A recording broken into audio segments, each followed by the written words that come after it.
같이 은혜 나눌 말씀은 민수기 27장 1절에서 11절 말씀입니다. 우리 슬로보아스의 딸들 약속을 붙드는 자라는 제목을 정해봤는데요. 우리 한 절씩 교독하여 봉독해 올려드리겠습니다. 이 말씀은 살아계신 하나님의 말씀입니다. 요셉의 아들 므낫세 족속들에게 므낫세의 현손 마길의 증손 길르앗의 손자 헤벨의 아들 슬로보아스의 딸들이 찾아왔으니 그의 딸들의 이름은 말라와 노아와 호글라와 밀가와 디르사라. 그들이 회막문에서 모세와 제사장 엘르아살과 지휘관들과 온 회중 앞에 서서 이르되 우리 아버지가 광야에서 죽었으나 여호와를 거슬러 모인 고라의 무리를 들지 아니하고 자기의 죄로 죽었고 아들이 없나이다. 어찌하여 아들이 없다고 우리 아버지의 이름이 그의 종족 중에서 삭제되리이까. 우리 아버지의 형제 중에서 우리에게 기업을 주소서 하매 모세가 그 사연을 여호와께 아뢰니라.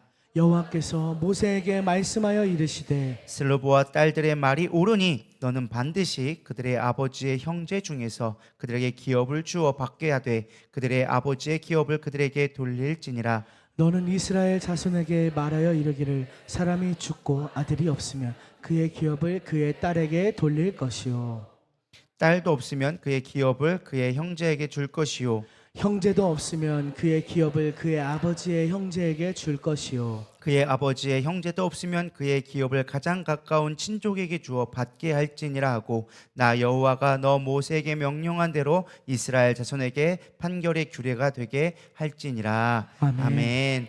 예, 오늘은 이제 민수기 36번째 강의 시간인데요. 민수기 27장 1절부터 11절 말씀입니다.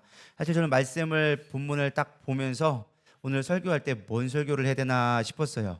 여러분 오늘 본문 말씀 읽었지만은 뭐 딱히 기억에 남는 게 있나요? 딸이 5명이 나왔는데 땅 달라고 해가지고 땅 분배 받았더라. 이게 끝이잖아요. 이걸로 뭘 설교를 하라고? 그래서 묵상을 하면서 도대체 이걸로 뭘 어떻게 설교해야 되나 묵상하고 또 묵상하고 묵상하고 또 묵상했는데 또 하나님이 또 은혜를 주셔가지고 여기도 또 하나님의 또 놀라운 은혜가 있고 또 하나님의 계획이 있고 우리에게 하실 말씀이 있다는 것을 또 깨닫게 되면서 오늘 같이 또 은혜를 나눠보고자 합니다. 저는 오늘 말씀을 준비하면서 되게 빨리 끝나겠다, 큰일 났다, 이거 어떡하나 했는데 또 쓰다 보니까 길어져가지고 이게 어쩔 수가 없네요. 어쨌든 최대한 빨리 끝내보도록 하겠습니다. 오늘 본문에 5명의 여인이 등장해요. 말라와 노아와 호글라와 밀가와 디르사 나오는데 슬로보아스의 딸들이라고 나옵니다. 사실 성경에서 이름이 기록됐다라는 것은 특별한 케이스예요. 성경에 4,000년 동안 얼마나 많은 사람이 있었겠습니까? 그럼에도 불구하고 사실 대부분은 이름이 기록되지 않습니다. 특별하게 몇몇 사람들만 빼놓고 거의 기록되지 않아요. 근데 성경에 이렇게 이름이 기록됐다라는 것만 해도 뭔가가 특별하기 때문에 사실 기록됐다라고 볼 수가 있습니다.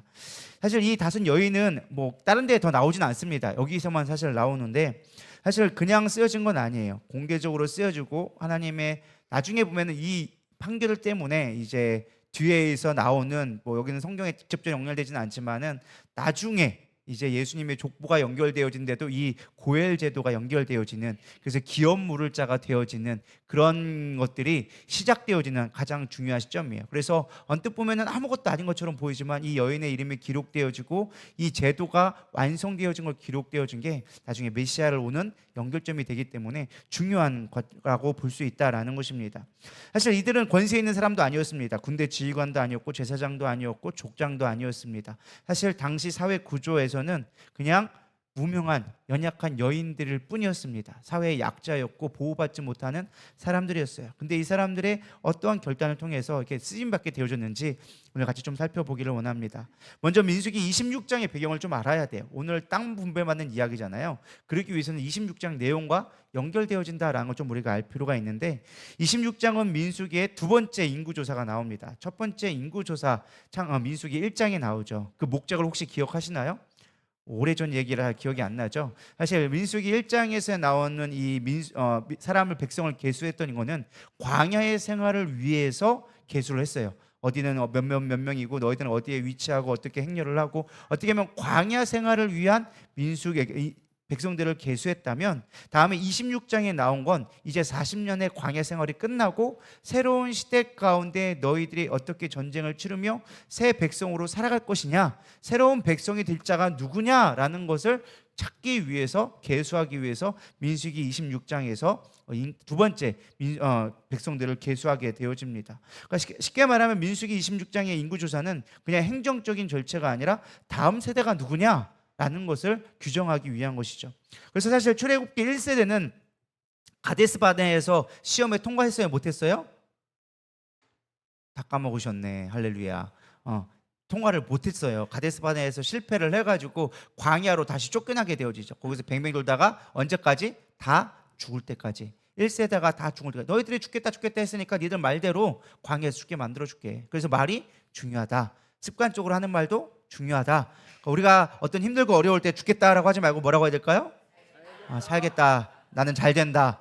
그래야지만 그것도 잘 되는 거예요. 근데 거기다 죽겠다 하니까 안 되는 거예요. 어쨌든 그렇게 해서 1세대가 실패하게 되어지고 이제 광야에서 다 죽게 되어지니까 하나님은 그럼에도 불구하고 내가 약속의 땅을 준다는 약속을 성취하기 위해서 두 번째 민수기 계수, 그들을 다시 한번 계수하게 되어진 것이죠. 그래서 민수기 26장의 핵심적인 내용은 하나님은 약속을 포기하지 않았다. 둘째는 하나님은 새로운 세대를 준비시키고 훈련시키더라. 세 번째는 하나님은 그래서 기업을 분배시키더라. 사실 땅은 무조건 나눠지는 건 아니었어요. 인구가 많은 지파, 유다 지파 같은 경우는 땅을 넓게 주고 인구가 적은 지파는 작게 받았어요. 그들이 삶 가운데 공평하게 받을 수 있도록 해줬죠. 그러나 이것 또한 어떻게 했느냐? 제비뽑기를 했어요. 너는 여기 땅이 좋으니까 여기 해라. 니들 힘이 많으니까 좋은 땅 찾아라. 너는 힘이 없으니까 작은 땅 따져라. 이게 아니었어요. 제비뽑기로 했어요. 누구는 좋은 땅, 누구는 나쁜 땅, 공평하게 제비뽑기로 하자. 잠언 16장 33절은 얘기하죠. 제비는 사람이 뽑으나 모든 일을 작정하기는 여호와께 있느니라. 하나님이 작정하신 거니까 하나님의 뜻 가운데 순종해. 그러나 많은 자는 많이 뽑고 적은 자는 적게 뽑아 라고 하면서 땅을 분배하는 게 26장에서 중요한 내용 중에 하나입니다. 근데 여기서 중요한 점은 가나안 땅은 단순한 부동산이 아니었다라는 거예요. 우리가 이 개념을 이해해야 오늘 본문의 말씀을 좀 이해할 수 있습니다. 사실 이 땅이라는 개념은 제가 지난번에 얘기했지만 성경에서 땅은 너무나 중요합니다. 단순하게 우리가 생각하는 살고 딴 땅이 아니라 하나님으로부터 받은 기업, 그러니까 하나님과 함께하는, 하나님과 함께 살아가는, 경유되어지는 하나님의 소유물로서 우리가 이 땅을 살아갈 수 있는 근거가 되어지는 근원이 뭐다? 땅이라는 거예요. 이스라엘 백성에게. 우리도 마찬가지. 땅이 있어야 이 땅에서 살아가는 것처럼 하나님의 땅이 하나님의 백성으로서 약속의 땅에서 사는 건 하나님의 약속의 성취이자 하나님의 백성으로 살아가는 중요한 영적인 도구였다라는 것입니다. 그러니까 쉽게 말하면 이런 배경으로 봤을 때 슬로보앗의 딸들이 간절하게 기업을 요구했던 이유가 단순하게 내가 땅 좀 넓혀야지, 부동산 재산을 좀 넓혀봐야지, 내가 먹고 살 건 내가 앞가림은 해야지, 이런 개념이 아니라는 거예요. 그들에게 있어서 가장 중요한 건 뭐예요? 내가 영적으로 하나님 백성으로 살아가기를 원합니다. 이 고백이었다라는 것입니다. 그래서 우리가 이 부분들을 유념을 하고 오늘 본문 말씀을 살펴봐야 한다라는 것입니다. 민수기 26장 38절에서 이미 앞장에서 뭐라고 나왔느냐? 슬로보앗의 이름이 이미 등장해요. 근데 뭐라고 등장합니까? 헤벨의 아들 슬로보앗은 아들이 없고 딸뿐이라. 아들이 없다. 요즘에야 뭐 아들이 없어도 뭐 딸도 창문이 이쁜데 옛날에는 아들이 없으면은 죄인이었어요. 죄인. 우리나라만 해도 옛날에 아들 못 낳으면 집에서 소방 맞았어요. 너는 뭐 한 게 아들도 못 낳고 말이야. 우리 대를 끊기게 했다고. 딸 100명 낳아도 소용이 없어. 아들 하나가 중요해. 왜? 아들이 대를 이어가니까. 우리나라는 뭐 중국은 안 그렇다고 하더라고요. 중국은 모계사회라서 딸이 더 중요하대요. 딸이 다 옳은 권한을 받는 나라도 있긴 한데 어쨌든 이 나라 가운데서도 남자 중심의 사회였고 가부장 중심의 사회였어요. 그러니까 딸은 아무리 많아야 나와도 소유권이 없었어요. 그저 결혼할 때 지참금을 주는 정도가 아버지로서의 도리의 역할을 다하는 거였어요. 근데 아들이 없었다라고 나오면서 27장에 나올 사건을 미리 얘기해주고 있죠. 그러면서 땅 분배가 나와지는데 다 남자 중심으로 땅을 분배하니까 이들은 땅을 받을 수 있어요? 없어요? 없는 사건이 되어진 거예요. 그러니까 이들에게 아들이 없다라는 것은 아예 상속권이 없고 해당 사항이 없다라고 되어지니까 거기다가 아버지가 죽게 되어졌어. 죽게 되어지니까 이제 이 딸들은 아예 상속 자체가 없는 거예요. 사실 그냥 있는다고 한다면 그냥 좋은 집안에 시집 가면 이들은 사는 데 문제는 없어요. 근데 그럼에도 불구하고 뭐 합니까? 나아가가지고 우리에게 상속권을 달라고 요청하기 시작하는 거예요. 근데 그냥 나간 게 아니에요. 조용히 몰라가가지고 우리 좀 주시면 안 돼요? 이게 아니라 회막문에 서가지고, 회막문이란 건 뭐예요? 쉽게 말하면 공동으로 모든 사람이 알 수 있게끔 나가서 모세와 엘리야살 앞에서 선전포고 하는 거예요. 지휘관들 앞에서 우리에게도 땅을 주십시오라고 하면 쉽게 말하면 뭐 하느냐? 시위를 한 거예요. 시위를. 지금으로 말하면 대법원이라 저기 뭐 국회의원 가가지고 거기 무사당 가가지고 시위한 거 똑같은 것처럼 우리도 기업을 주십시오. 왜 우리는 안 줍니까? 라고 했다라는 거예요. 이게 언뜻 보면 우리의 시선으로 보면은 왜 우리에게 재산을 안 줍니까? 라고 보이지만 그런 의미가 아니라 우리에게도 하나님의 기업을 받을 수 있도록 우리에게 땅을 분배해 주십시오. 근데 사실 이 땅이 우리가 볼 때는 이미 땅이 받은 걸 아니에요. 지금 상황을 잘 알아셔야 되는 게 이들은 지금 모압 땅에서 가나안 땅에 아직 전쟁도 치르지도 않았어. 이해가 되시나요? 땅을, 있는 땅을 달라는 게 아니라 내가 어디를 취해야 될지를 분배해 주는 역할이야. 근데 여자가 전쟁을 나가서 뭐 그걸 취할 수 있어요? 없어요. 땅을 분배받는다고 해서 그걸 취할 수 있는 조건 자체가 안 돼. 그럼에도 불구하고 땅을 다 분배받고 너희들은 여기 땅 해라, 너희들은 여기 땅 해라, 우리가 가서 장취하면 여기다가 얻게 될 것이다. 쉽게 말하면은 그냥 보증서 써주는 거야. 약속어음 써주는 거야. 근데 불구하고 그 약속어음 왜 우리는 안 써줬냐고, 우린 하나님 백성 아니냐고요 하면서 요구하고 있다라는 것입니다. 그러면서 세 가지를 중요하게 얘기해요. 3절부터 우리 4절까지 한번 읽어보겠습니다. 3, 4절 읽어보겠습니다. 시작. 고라의 무리에 들지 아니하고 자기 죄로 죽었고 아들이 없나이다. 어찌하여 아들이 없다고 우리 아버지의 이름이 그의 종족 중에서 삭제되리이까? 우리 아버지의 형제 중에서 우리에게 기업을 주소서 하매. 자, 여기 보면요, 가장 중요한 세 가지 원리가 나오는데요. 아버지의 죽음을 정직하게 얘기했어요. 우리 아버지는 광야에서 죽었습니다. 사실 이거에 대해서 뭐 특별하게 얘기하고 뭐 엄청나게 우리 아버지가 잘했습니다 뭐 이렇게, 사실 우리가 어떤 걸 요구하려면 뭘 해야 돼요? 일단 나를 높여야 될 거 아니야. 내가 이렇게 공을 세웠다, 이렇게 뭐 잘했다, 뭐 이렇게 해야지만 그래도 뭔가 협상에 딜이 될 건데, 우리 아버지는 광야에서 죽었어요. 근데 죄인이에요 라고 얘기한 거야. 근데 이것도 우리가 표면적으로 보면 죄인으로 죽었네 뭐 이런 걸 얘기했지, 하지만 사실 여기서의 이 슬로보아의 딸들은 그런 의미로 얘기한 게 아니에요. 우리가 생각하는 그런 의미가 아니라 우리 아버지는 하나님 말씀에 순종하지 않은 세대이기 때문에 광야에서 죄인으로 죽었습니다. 그러나 중요한 게 있어요. 고라의 반역에는 참여하지 않았습니다. 우리가 하나님의 뜻 가운데 1세대가 순종하지 못해서 가데스 바네아에서 실패해서 죽었지만, 그러나 하나님 앞에 대적한 자는 아니지 않습니까? 고라가 누구예요? 하나님을 대적하고 자기가 높아지려고 하고 하나님의 뜻에 거슬렀던 자들이란 말이에요. 우리의 자손들이, 우리의 아버지가 그렇게 하지는 않았습니다. 하나님을 대적하고 하나님을 섬겼지만, 그러나 하나님을 온전히 믿지 못해서 죽은 죄인이었습니다. 믿음이 없었을 뿐입니다. 그러나 이제 우리에게도 좀 주십시오. 그러면서 중요한 약 포인트가 바로 세 번째예요. 아버지의 이름이 사라지지 않게 해주세요. 아버지의 이름이 사라지지 않게 해주세요. 그러니까 대를 잇게 해주세요. 우리가 얘기하는 어떤 대를 잇는 그런 게 아니라 하나님의 나라의 기업을 우리가 받을 수 있도록 해주세요.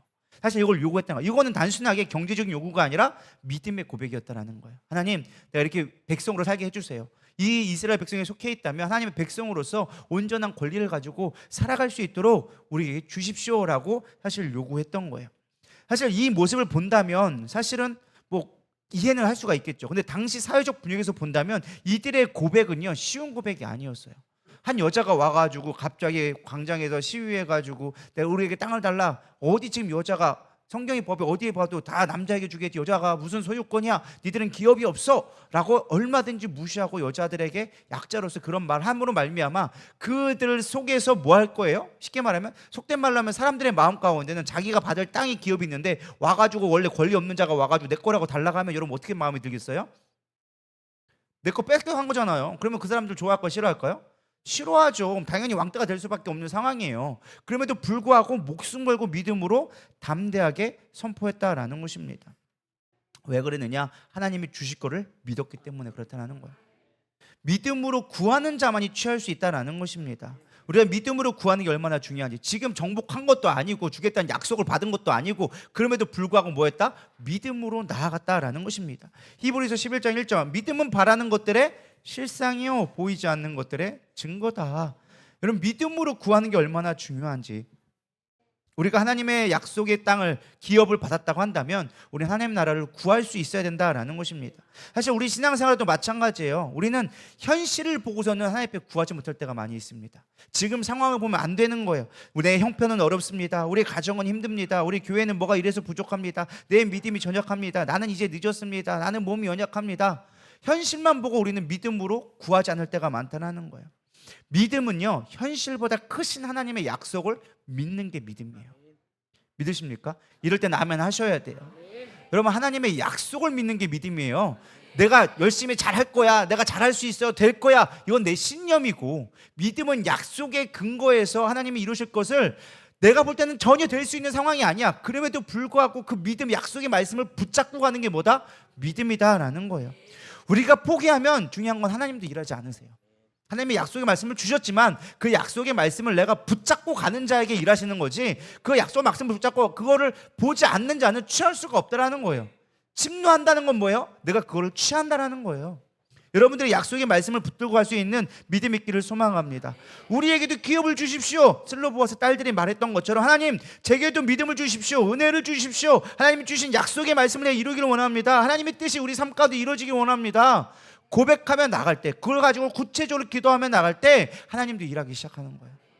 막연하게 하나님이 일하시는 분이 아니시라는 거예요. 구체적으로 구해야 돼요. 구하라, 찾으라, 두드리라. 그게 하나님의 방법이에요. 그래서 하나님 뭐라고 했어요? 너희들이 구하지 않는다. 나는 너에게 해주고 싶은데 너희들이 구하지 않아서 내가 못 해준다. 이 영적인 원리를 깨닫기를 소망합니다. 두 번째는요, 믿음은 정직함 위에 세워진다라는 것입니다. 슬로보아스의 딸들은요, 아버지의 죽음을 숨기지 않았어요. 그냥 자기의 기업을 달라고 하면서 솔직히 거기 200만 명이나 있는데 달릴이 호조사하지 않고 그냥 우리 아버지 땅 기업 주세요라고, 아버지가 좀 위독한데 아직 살아계세요라고 얼마든지 할 수 있을까요, 없을까요? 제가 볼 땐 그럴 수 있어요, 충분히. 근데 그럼에도 불구하고 우리 아버지가 죄인 가운데 죽었습니다, 우리에게는 유산 상속이 없습니다 라고 하면서 정직하게 얘기했다라는 거예요. 자기 약점을 숨기지 않았어요. 포장하지 않았어요. 오히려 그럼에도 불구하고 사실대로 그냥 정직하게 얘기했어요.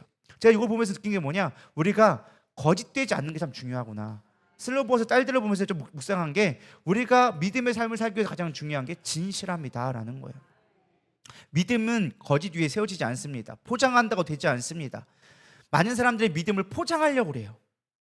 믿음을 포장하려고 그래. 나 믿음 좋은 것처럼 인정받으려고 그래. 여러분, 믿음 좋아서 인정받는 게, 사람한테 인정받는 게 무슨 의미가 있습니까? 목사님한테 인정받는 게 뭘 중요해요? 물론 중요할 수도 있겠죠, 여러분 보기에는. 근데 여러분, 목사가 해줄 수 있는 건 한도예요. 한계가 있어요. 기도는 해줄 수 있고, 이 사람 믿어줄 수는 있겠지. 그러나 사람은요, 뭘 해줄 수 있는 게 없어요. 능력 있는 하나님한테 인정을 받는 게 더 중요하다라는 거예요.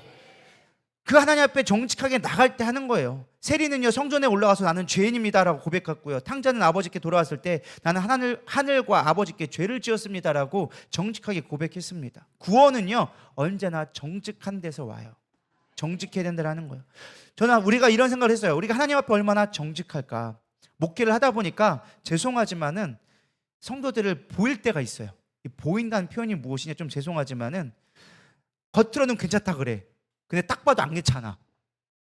누가 봐도 안 괜찮아. 근데 본인은 괜찮대. 그거는 정직한 게 아니에요. 저는 믿음이 좋은 것처럼 막 포장을 하는데 딱 봐도 믿음이 별로 없어. 기도할 때라든지 꼭 그걸 어떤 표면적인 거 아니어도 겉으로는 되게 믿음 좋아 보이는데 그 속에 믿음이 없어. 어떻게 하느냐? 시험 오면 알 수 있어. 시험은 우리의 믿음이 있는가 없는가를 바로 알아볼 수 있게 하는 시금석과 마찬가지예요.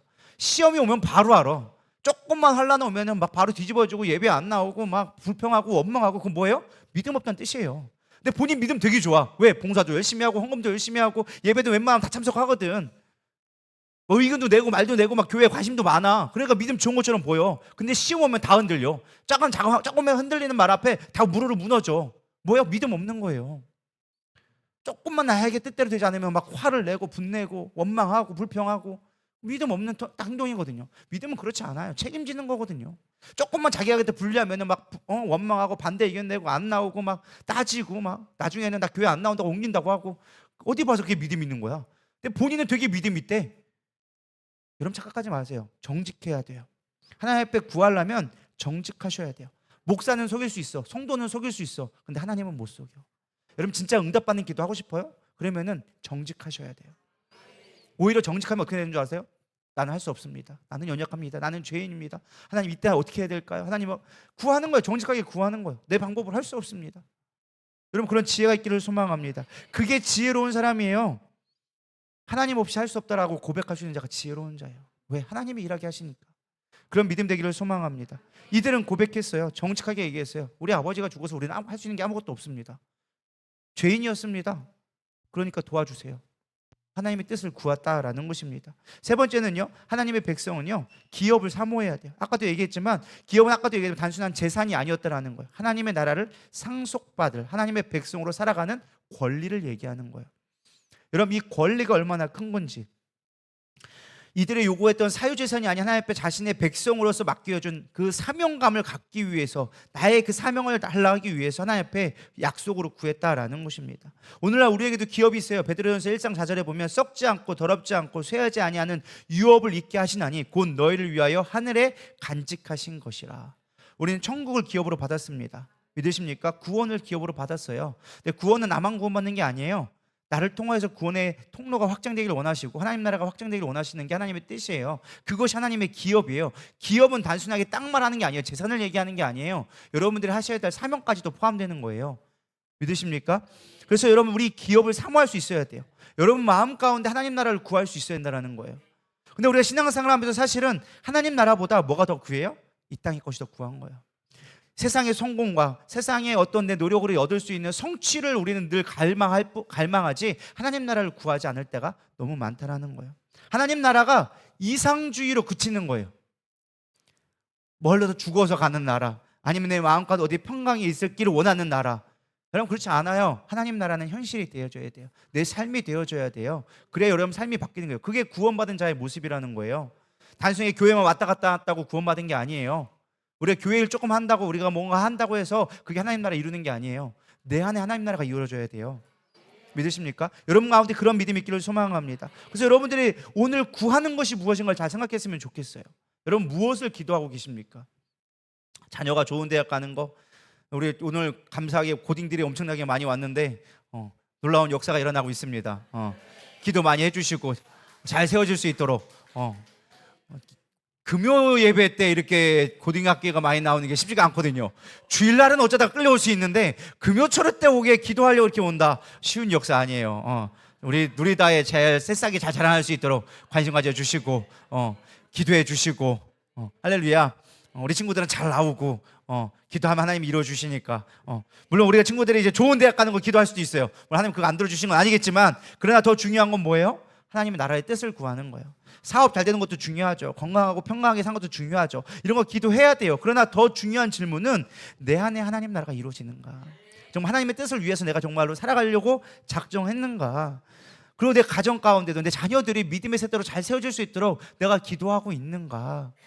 영적인 것에 좀 영적인 것을 좀 더 관심을 갖고 나가는 것들이 필요하다. 슬로보아스의 딸들이 구했던 것은 이 땅에 자기가 잘 먹고 잘 사는 재산을 구한 게 아니었다라는 거예요. 하나님의 기업을 구했다라는 거예요. 하나님의 나라를 구했다라는 거예요. 그렇기 때문에 하나님이 그들의 기도를 응답해 주신 거예요. 그걸 통해서 많은 사람들이 재산 상속을 받을 수 있는 그 고헬의 제도가 생기게 됐고, 그걸 통해서 하나님의 기업을 이룰 수 있는 중요한 영적인 원리가 이들을 통해서 성립되게 되어진 거예요. 우리가 볼 때는 그냥 땅 소유 달라는 것처럼 보일지 모르겠지만 이 안에는 하나님의 놀라운 영적인 원리가 숨겨져 있기 때문에 나타나기 시작했다라는 것입니다. 우리가 하나님 나라를 구할 때 여러분 삶 가운데도 이런 역사가 일어나게 되리라 믿습니다. 여러분을 통해서 하나님 나라가 어떻게 일어날지 몰라요. 여러분 그런 거 꿈꿔보셨나요? 나를 통해 이루어진 하나님 나라를 꿈꿔보셨나요? 별로 그런 걸 안 꿈꿔보잖아요. 지금 내가 오늘 무엇을 먹을까, 무엇을 마실까, 무엇을 입을까, 이게 항상 관심사지 하나님 나라가 나를 통해서 어떻게 이루어질 수 있을까, 나를 통해서 많은 다음 세대가 어떻게 세워질 수 있을까, 그것을 통해서 우리가 볼 하나님의 영광은 얼마나 클까. 여러분 그런 거 꿈꿔볼 수 있기를 소망합니다. 그거를 꿈꿀 수 있는 자와 꿈꾸지 못한 자는 전혀 다른 세상을 사는 거예요. 믿으십니까?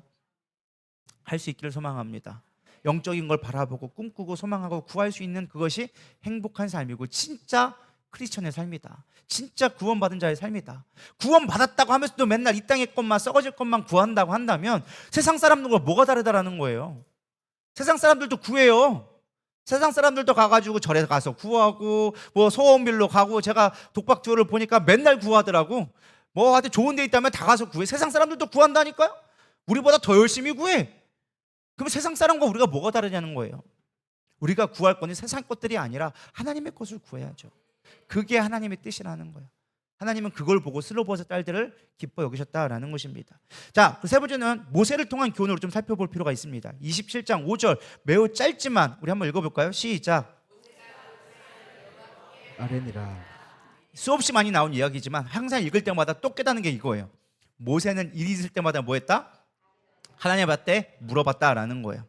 자기의 경험으로 밀어붙이지 않았어요. 지금 모세는요 이미 광야에서 40년 살았고 이미 80세에서 120세 죽기 코앞이었어요. 그동안 얼마나 많은 일들이 있었겠습니까? 이 일 처리하지 못했을까요? 딸들이 와가지고 그냥 처리하는 거 그거 어려운 문제였을까요?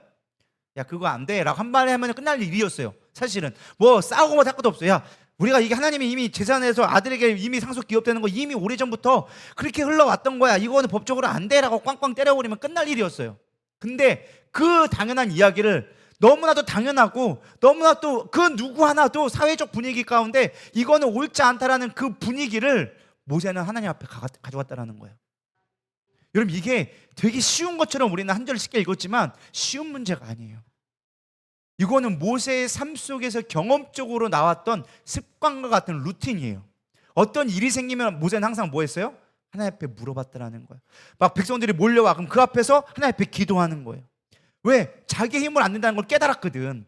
자기 힘으로 방법으로 이들을 바꿀 수 있는 방법이 없다는 걸 깨달았거든. 하나님이 인도해야지만 된다는 걸 깨달았던 모세는 이 사소한 문제, 여인들이 정말로 세상에서 발언권조차도 갖지 못하는 그 여인들의 고백에 하나님 앞에 기도했다는 거예요. 제가 이걸 듣고 깨닫는 게 그거예요. 아 하나님 맞아 이게 정말 중요한데 나도 모르게 또 까먹고 있었네요. 또 까먹고 있었네요. 저도 마찬가지더라고요. 그가 얼마나 위대한 영도자였고 많은 사람들에게 영향을 끼쳤지만 그가 하나님 앞에서 기도했던 것처럼 아 나도 그래야 되는구나. 근데 제가 어떤 일을 교회 일을 결정할 때 보면 나도 모르게 그냥 머리 통박 굴리기 시작하는 거예요. 그냥 습관적으로 구하기 시작하는 거예요. 이렇게 했으니까 이렇게 하면 되겠지. 아 이건 이렇게 하면 되지 않을까? 그냥 제 인간적인 방법으로 판단하고 결정하고 더 좋은 방법이 뭐지? 고민하는 것으로 끝나는 거예요.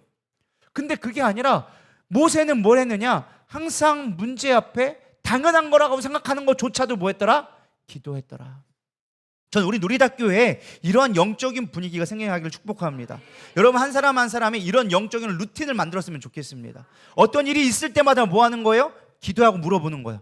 내 마음에 응답이 올 때까지. 하나님 어떻게 해야 될까요? 근데 그게 처음에는 응답이 빨리빨리 오지 않아. 왜? 내 안에 생각들이 너무 많아서 하나님의 음성을 듣기가 어려워.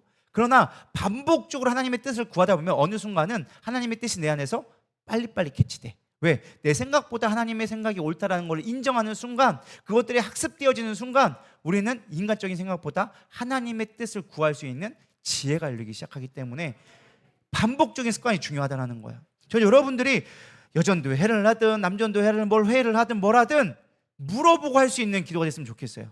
근데 저부터도 생각해 보니까 그냥 회의하는 게 중요하다는 거예요. 이거 어떻게 하면 좋을까? 이거 어떻게 하면 될까? 제가 많은 회개를 했습니다. 아 그렇구나. 우리의 삶 가운데 모든 부분 하나님 앞에 물어볼 수 있는 습관을 다시 만들어야겠다. 이걸 몰랐던 내용이 아니에요.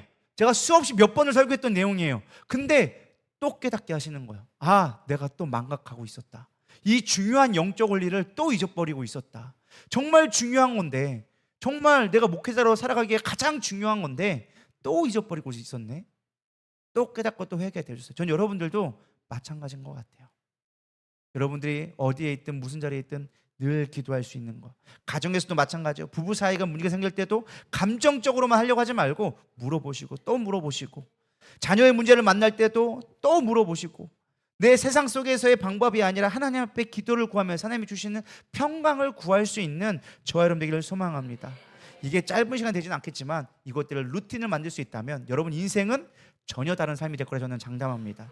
왜? 그 사람은 세상에 속한 자로 살아가지 않거든요. 하나님의 백성으로 살아갈 수밖에 없다라는 것입니다. 네 번째는요, 하나님의 뜻을 좀 배워야 되리라 생각되어집니다. 이 짧은 사건이지만 슬로보아스 딸들이 구했고 모세가 기도했던 이 짧은 사건을 통해서 하나님은 하나님의 뜻을 우리 가운데 비춰주기 시작합니다. 첫 번째는 무엇이냐? 하나님은요 문제를 통해서 하나님을 찾기 원하신다라는 것을 발견하게 되어졌습니다. 하나님은요 모세에게 말씀합니다. 슬로보아스 딸들의 말이 옳으니라고 이야기합니다. 사실 세상적인 분위기에서는 이들의 말을 굳이 인정할 필요가 없었어요. 근데 하나님은 이들의 호소가 옳다라고 하셨어요. 얼마든지 쉽게 배제할 수 있었는데도 불구하고 하나님은 이들의 말이 옳다라고 하면서 오히려 법을 제정해 주셨어요. 추가적인 법을. 저는 이런 생각을 했어요. 슬로보아스의 딸들이 요청하기 전에 해주시면 안 되나? 여러분 이런 생각 잘 안 하시죠? 저는 묵상하면서 이런 거예요. 왜? 할 게 없으니까 별의별 생각을 다 하는 거예요. 묵상하다 보면 이런 거예요. 알잘 딱간셀. 뭐예요? 알아서 잘 깔끔하게 딱 깔끔하게 센스 있게 하나님 해주시면 얼마나 편해.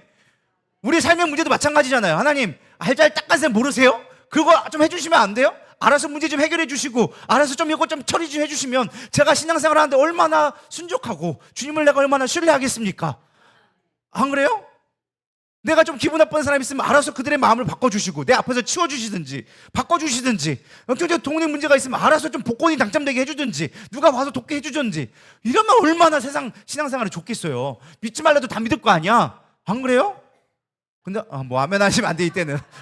근데 하나님은 단 한 번도 그렇게 해주신 적이 없어. 안 그래? 그렇게 안 해줘. 그러다 보면 하나님 도대체 왜 이렇게 안 해주시나요? 왜 굳이 꼭 힘들어 죽겠을 때 하나님 약속하시니까요. 가만히 보니까 힘들어 죽겠을가 아니라 하나님 앞에 구할 때 도와주시기 시작하더라고요. 근데요 우리가 구하지 못하는 거예요. 출애굽 사건 보세요. 애굽의 종살이로 무려 400년 동안 있었어요. 근데 하나님이 가만히 있었어요. 왜요? 언제까지? 하나님 앞에 부르짖을 때까지, 하나님을 찾을 때까지. 그들이 예배 안 했을까요? 했어요. 그들이 신앙생활 안 했느냐? 아니 했어요. 근데 그런데도 불구하고 하나님을 찾지 않으니까, 우리를 살려달라고 얘기하지 않으니까 하나님은 가만히 있었어. 근데 성경 말씀에 뭐라고 했어요? 그들이 부르짖으면 하나님이 그들 가운데 나타나기 시작했어요. 성경은 딱 단순해요. 하나님을 찾으면 나타나요. 나를 찾으라, 내가 나타날 것이다. 문제를 구하라, 그럼 내가 해결해 줄 것이다. 이게 하나님의 영적인 원리인데 하나님은 우리가 구하지 않으니까 안 도와주는 거예요. 되게 단순하더라고요. 하갈이 광야에서 울 때 하나님도 들으셨어. 근데 구할 때까지 기다리셨어. 한나가 성전에서 통곡할 때도 뭐 하셨어요? 한나가 구하니까 그때 나타나셨어. 소경 바디오가 길가에서 예수님을 부르니까 예수님이 만나주셨어. 수마없이 많은 문둥병자가 있었고 눈먼자가 있었지만 구하고 찾는 자가 만났다는 거예요. 예수님도 가만히 봐봐요. 물론 찾아가는 케이스도 없잖아, 있어. 그러나 대부분은요 찾는 자들 앞에 나타났어요. 제가 이걸 보면서 깨달은 게 그거예요. 하나님은 찾는 걸 좋아하신다. 우리 가운데 고통은 하나님한테 고통이 아니야, 문제가 아니야. 그건 우리의 문제일 뿐이야. 잘 착각하지 마셔야 되는 게, 하나님은 우리의 고통에, 우리가 고통받고 아파하시는 거를 기뻐하시는 분은 아니지만 그 고통 때문에 하나님을 찾을 수 있다면 하나님 그게 더 기쁘신 분이셔. 이게 좀 너무 극단적인 좀 해석처럼 보일지 모르겠지만 하나님을 성경 보면 그렇게 보여진다니까요. 제가 잘못 본 건지는 모르겠지만 성경을 가만히 보면 그래. 고통받고 있다고 하나님이 그거 내가 아프지 하고 미리 해결해 주시는 분이 아니셔. 고통받는데 기다리다가 있다가 하나님 찾으면 찾았어, 이제 찾았어, 내가 해줄게. 너는 가만히 있어, 내가 하나님 됨을 보여줄게. 이게 하나님의 방법이에요. 그러니까 우리가 뭘 해야 되느냐? 하나님을 잘 찾는 게 중요해요. 하나님은 이들이 슬로보아스의 딸들의 고백을 통해서 고해 제대로 만들어주시고 하나님의 나라를 이루어갈 수 있도록 만들어주셨다는 거예요. 그게 하나님의 놀라운 역사의 방법이에요. 우리가 하는 작은 행동 하나로 하나님 나라를 이루어갈 수 있도록 또 쓰시는 하나님이라는 거예요. 그 놀라우신 하나님을 우리가 기대하며 나가기를 소망합니다. 또 하나님의 뜻이 무엇이었느냐? 이 사건을 통해 보여주기 원한 건 하나님은 한 사람을 통해서 또 공동체를 세우신다라는 거예요. 슬로보에서 딸들에게만 기업을 주라고 말씀하지 않으셨어요. 야, 니들이 구했네? 그런 것 같아. 그럼 니들 그렇게 해 라고 하지 않고 거기서 끝이 아니라 그 다음 사건을 뭐 했느냐? 상속 규례를 만들기 시작해요. 뭐라고 만듭니까? 아들이 없으면 딸에게도 주고, 딸이 없으면 형제에게도 주고, 형제가 없으면 아버지의 형제에게 주고, 그나마 또 없으면 가장 가까운 친족에게 기업을 줘라. 이게 너무 중요한 게 나중에 나오는 예수님의 족보가 나올 수 있게끔 만드는 중요한 근거가 이거예요. 왜? 거기 나오미가 갔는데 뭐예요? 기업 물을 자가 있는데 나보다 더 가까운 자가 있다. 근데 얘들이 받을 거 안 받을 거 확인해보고 안 되면 내가 차순위에 돼가지고 그 뒤에까지 있는데 받을 자가 없으니까 내가 받을게. 이게 고해제도 나온 거예요. 그래서 거기서 나와가지고 예수님이 나올 수 있는 족보가 나온 거예요. 만약에 이때 이게 없었잖아요? 그럼 예수님은 안 나왔어, 이 땅에. 물론 하나님은 나오실 수 있게끔 작성하셨겠지만 하나님은 이미 작정을 통해서 이렇게 만들어 주셨다는 거예요. 이런 성경의 열리를 볼 때 우리가 하나님의 위대하심을 보게 되어지는 거예요. 하나님은요, 그 한 사람들, 한 가족 공동체를 통하여서 전체에게 하나님의 축복을 주기 위해서 작정하셨다라는 거예요. 이걸 통해서 얼마나 많은 사람들이 기업을 물을 수 있게 되어져 있겠습니까? 아마 제가 몰라도 이 5딸뿐만 아니라 각 지파 12지파를 따지면은 수십만 명이 아마 기업을 받지 못할 수도 있었어요. 근데도 불구하고 하나님 이걸 통해서 기업을 꾸준하게 지속될 수 있도록, 지파별 어느 한 지파가 몰살당하지 않도록, 없어지지 않도록 공평하게 할 수 있도록 해줬다라는 것입니다. 이게 하나님의 놀라운 방법이라는 거예요. 저는 이 원리를 통하여서 우리의 교회를 좀 살펴봤습니다. 한 사람을 통해서 하나님의 공동체에 주시는 메시지가 있겠구나. 사실 제가 요 근래 좀 생각한 거는 우리 최미나 성도님을 좀 생각을 하게 되어졌어요. 사실 좀 죄송스러운 말씀이지만은 전 이런 생각을 했어요. 간혹 우리 교회에 조금 귀신 들린 자를 하나님이 잊을만 하면 한 명씩 보내주세요. 좀 잊을만 하면 하나씩 보내줘요. 좀 용서하고 들으세요. 제가 이런 생각, 제 개인적인 그냥 순수한 그냥 제 인간적인 생각이 뭐냐, 하나님 보내실 성도가 그렇게 없나요? 좀 왜 이렇게 센 사람만 보내세요? 좀 멀쩡한 사람들, 돈도 많고 능력도 많고 좀 재주도 많고 마음도 좋은 사람들 보내주면 얼마나 목회하기가 좋을까요? 근데 잊을만 하면 꼭 이렇게 센 사람씩 하나씩 보내가지고 교회를 홀라당 뒤집어 놓고 하나님, 저 보통 사람도 목회하기가 힘들 판인데 그런 사람만 보내주면 더 목회 못해요. 이런 마음이 순간 올라왔었어요. 순간. 제가 얘기했잖아요. 죄송하게 좀 그냥 제 인간적인 생각의 고백이었다고. 근데 그러면서 처음에서 제가 그 다누리 힌트하우스 잠깐 사역을 잠깐 도와주면서 깨닫는 게 그거예요. 그걸 통해서 하나님이 하시고자 하는 뜻이 있겠구나. 우리 교회를 또 경각심을 또 깨우게 하시고 하나님의 살아있음을 또 깨우게, 성도들로 하여금 배우게 하시고 또 그걸 통해서 한 가정을 또 회복시키려고 하시고 이걸 통해서 하나님이 하실 일들이 우리 교회에 또 있으시나 보다. 그게 제가 합리적으로 맞는 건지는 모르겠지만 그런 마음이 들더라고요. 그것도 하나님이 주신 마음이겠죠.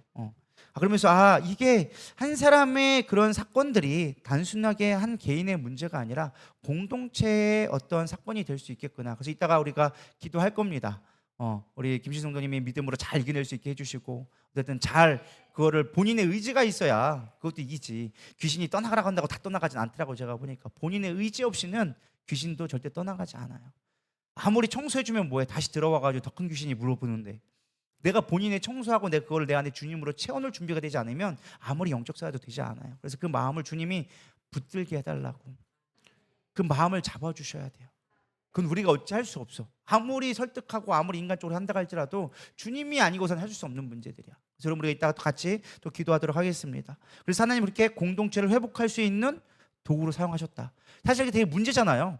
사실 뭐 세상 사람들 보면 그냥 컷해버리면 문제도 아닐 것도 있겠지만 어쨌든 이게 이슈가 되어졌고 회막 안에 사람들이 있는데 모든 사람들 앞에서 거론될 정도면 사회적 이슈가 됐는데 그 이슈를 통하여서 공동체 하실 일이 있다. 그래서 우리 가운데 또 그런 일들이 있을 때는 이걸 통해서 하나님이 우리 교회를 더 성장시키려고 하는 거구나.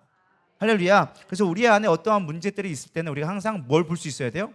하나님이 우리 교회 가운데 뭘 더 세우길 원하시는 거구나라는 거를 바라볼 수 있는 믿음의 눈들이 있기를 축복합니다. 저 집사님 또 저래, 저 목사님 또 갑자기 저래, 왜 저 얘기는 왜 했대? 이렇게 판단하고 정죄하는 것이 아니라 뭐예요? 이걸 통해서 우리 교회 가운데 뭐 질서가 세워지기 원하시는 거구나, 더 큰 일을 하기 원하시는 거구나, 하나님의 뜻을 구할 수 있는 저와 여러분 되기를 소망합니다. 이게 성숙한 신앙이다.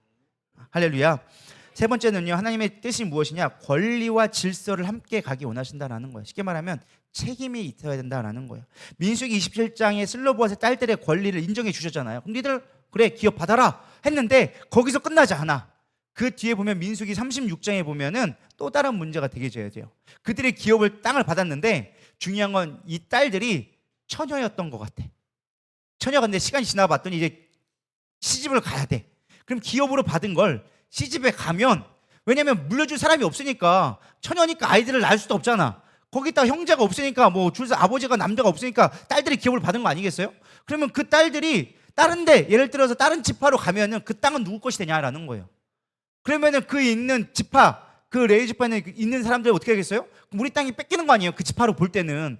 물론 12지파가 다 이스라엘 공동체지만 그 지파로 본다면은 지파의 땅을 뺏기는 거잖아요. 안 그래도 적은데 다 뺏기면은 기분 나쁠 거 아니에요. 그러니까 이거에 대해서 의견이 되게 되자 이거 갖고 하나님이 또 다른 원리를 줍니다. 뭐라고 하느냐? 너희들에게 기업을 물 내가 특권을 줬어. 대신에 그럼 너희들 어떻게 되느냐? 조상의 지파의 종족에게만 결혼해라. 왜?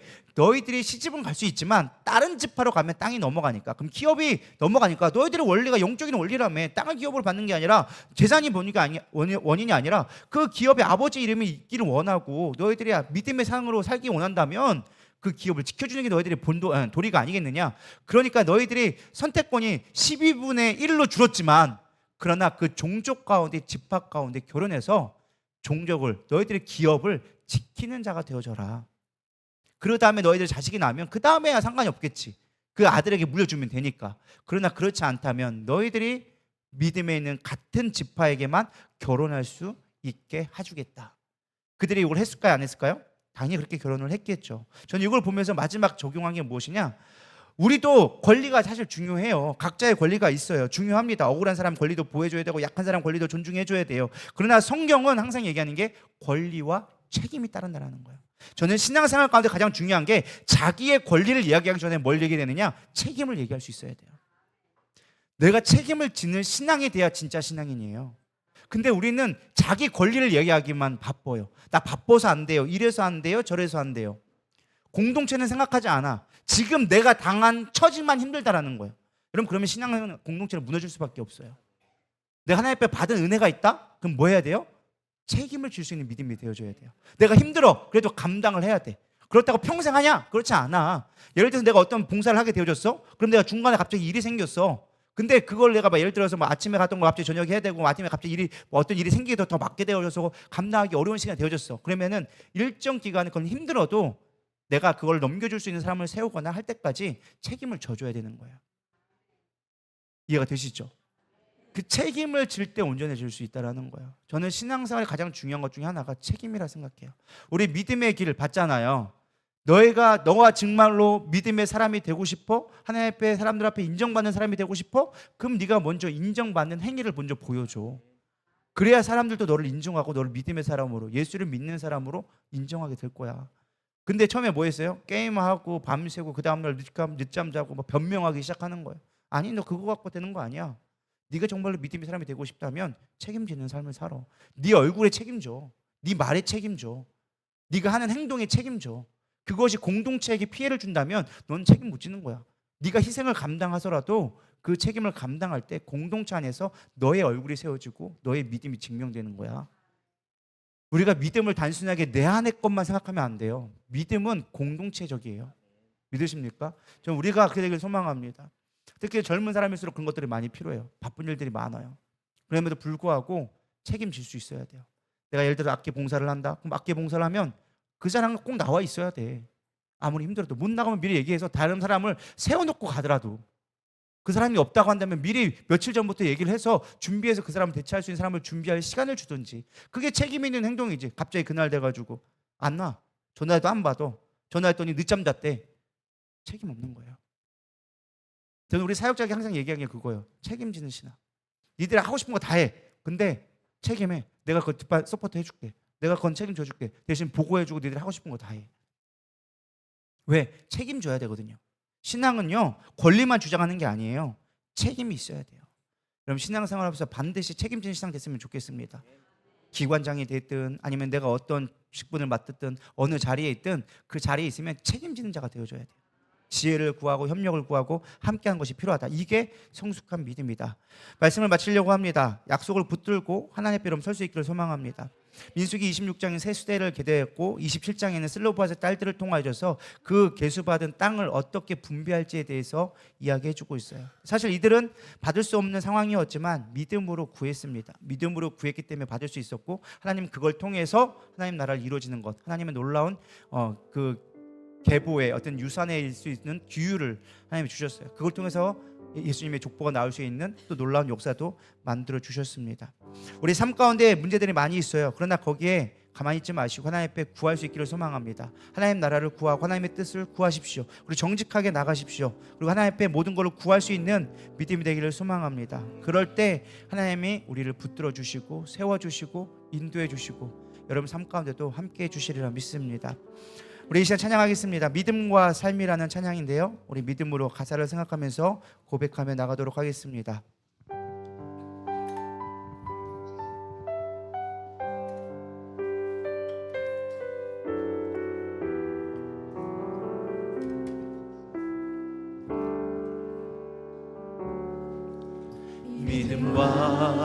삶을 살아내는 실력이 너무나 다른 내 모습을 볼 때에 이 모습도 주가 사랑하실까? 자신 없는 내 모습 그저 주님 앞에 있네. 나 같은 자도 사랑하여 주시고 한 번도 나를 떠나지 않으셨네. 아픔 속에 주를 잡게 여긴 날 꾸짖지 않으시고 내 손 잡아주시네. 오직 주님 안에 두려움 없네. 고난을 통해 날 만드심을 믿네. 주님만이 내 모든 것 되시네. 주의 강한 손 날 붙드시네.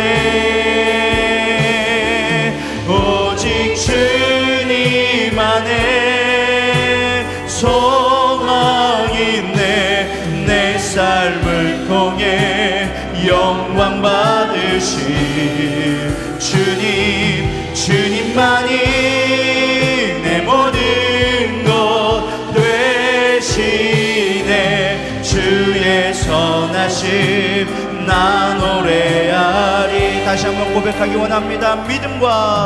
믿음과 삶을 살아내는 실력이 너무나 다른 내 모습을 볼 때에 이 모습도 주가 사랑하실까? 자신 없는 내 모습 그저 주님 앞에 있네. 나 같은 자도 사랑하여 주시고 한 번도 나를 떠나지 않으셨네. 아픔 속에 주를 잡게 여긴 날 꾸짖지 않으시고 내 손 잡아주시네. 오직 주님 안에 두려움 없네. 고난을 통해 날 만드심을 믿네. 주님만이 내 모든 것 되시네. 주의 강한 손 날 붙드시네. 오직 주님 안에 소망이 있네. 내 삶을 통해 영광 받으신 주님, 주님만이 내 모든 것 되시네. 주의 선하심 나 노래하네. 우리가 먼저 기도할 건 하나님, 내 안에 정말로 이 슬로보아스의 딸들처럼 믿음으로 구하는 삶이 되기를 원합니다. 하나님의 나라를 먼저 구하는 자 되게 하여 주시옵시고 하나님의 뜻을 분별함으로 말미암아 하나님의 기뻐하시는 것을 찾아 할 수 있는 우리의 삶이 되게 하여 주시옵소서. 우리 안에 믿음의 연약함들이 너무나 많이 있습니다. 책임지지 못하며 때로는 원망하며 불평하며 세상에 있는 모든 것들을 보면서 우리가 낭망할 때 너무나 많이 있었습니다. 그러나 일어서게 하여 주시옵소서. 하나님을 구하게 하여 주시옵소서. 우리 고백하는 마음으로 주여 한번 부르며 잠시 기도하며 나가겠습니다. 기도하시겠습니다. 주여, 하나님 오늘 말씀을 들었습니다. 여러 가지를 믿고 아버지 말씀을 들었습니다. 정말 우리가 슬로보아스 딸들처럼 믿음으로 구하게 하여 주시옵시고 하나님이 정말 원하시는 삶이 무엇인지 분별하게 하여 주시옵소서. 하나님의 나라를 구하며 때론 인간적인 방법으로 될 수 없지만 때론 아버지 연약한 모습을 가지고 있지만 그러나 우리의 믿음으로 구할 수 있는 자들 되게 하여 주시옵소서. 또한 아버지 모세처럼 날마다 하나님을 구하며 하나님 앞에 여쭤볼 수 있는 믿음들이 되기를 소망합니다. 우리 안에 그런 믿음이 있게 하여 주시옵소서. 내 방법과 내 뜻을 구하는 것이 아니라 하나님의 방법을 구하게 하여 주시옵소서. 하나님 앞에 기도하며 구한 자들 되게 하여 주시옵소서. 우리 누리다의 모든 성도들이 그렇게 주님 앞에 진실하게 하나님을 구하며 하나님만을 찾는 믿음이 될 수 있도록 주님 역사하여 주시옵소서. 우리의 아버지 거짓된 모습들, 가시적인 모습들, 외식하는 모습이 아니라 하나님을 찾게 하여 주시옵시고 하나님을 의지하며 하나님만 아버지 나아줄 수 있는 우리의 삶이 되게 하여 주시옵소서. 무엇보다 하나님의 뜻을 깨닫기를 원합니다. 하나님은 하나님을 찾는 자들, 하나님을 구하는 자들, 하나님을 나라를 아버지 소망하는 자들과 나타내 주시며 그 뜻을 들어주심을 믿습니다. 하나님 그걸 통해 우리 가운데 하나님의 뜻을 더 구하게 하여 주시옵시고 흔들리지 않는 믿음으로 서게 하여 주시옵소서. 하나님의 오얀들스를 위켄들스라 베카라 옌들스가 우리 가운데 여러 가지 문제들이 있습니다. 그러나 그걸 통해 하나님이 하시기 원하는 것들을 보기 원하오니 우리 가운데 믿음의 눈으로 들어보게 하여 주시옵소서. 우리 가운데 문제들이 있을 때마다 하나님을 구하게 하여 주시옵시고 하나님을 찾게 하여 주시옵시고 하나님의 뜻이 무엇인지 아버지 분별할 수 있도록 아버지 구하게 하여 주시옵소서. 위디시리아 얀들스로 웨칸들스로 위안들스라 바카라 얀들스라 바카라 얀들스로 웨칸들스로 웨카 이리리리리리리들스로 위간들스라 바카라 바바바 얀들스로 웨카 이리리리들스로 위안들스라 바카라 바얀들스로 웨카 위디스로 위칸들스로 위칸들스로 바카 와바바바 얀들스로 웨칸들스로 웨카 위디스로 와라와라와라와라와라와라와라 얀들스로 웨카라 얀들스로 웨카 와바바바바 얀들스로 위칸들스로 위칸들스로 웨카라 바라바바바바 위디스로 얀들스로 웨카라 얀들스로 웨카라 얀들스로 웨카 이리리리리들스로 위라 얀들스로 웨카라 얀들스로 웨카 이리리리들스로 위라 얀들스로 위라 얀들스로 웨카